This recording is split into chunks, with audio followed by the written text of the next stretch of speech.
You know, they say, like there was a man, and these are people who do not have the correct conviction in Allah. It is called tawakkul ala Allah.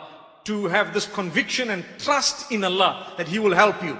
So there were people on an island, and the island, they were, lost in that island. And what happened is, the helicopter comes, and it finds them, and there were 4 or 5 of them.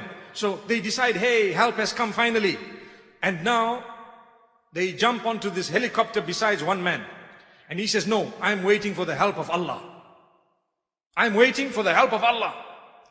So they said, well, here it is. What are you talking about? The helicopters come. No, I want the help of Allah. So the helicopter went, and this man, whatever happened to him happened. And it is reported that, you know what? Later on, when they rescued him and they asked him a question, that why is it that you did not jump onto the first helicopter that had come? He says, I was waiting for the help of Allah. So they said to him, well, the help of Allah came in the form of a helicopter, but you did not jump onto it. Subhanallah. The moral of this whole story is, we ask sometimes Allah to help us, help us, help us. Ya Allah, help me get to the masjid. But brother, you are still sleeping. Ya Allah, help me to get up for Fajr, but your clock is not set. Ya Allah, help me so that I don't feel the fast, but you did not engage in the suhoor that was there. Ya Allah, help me to understand the Quran, but you did not go to the masjid.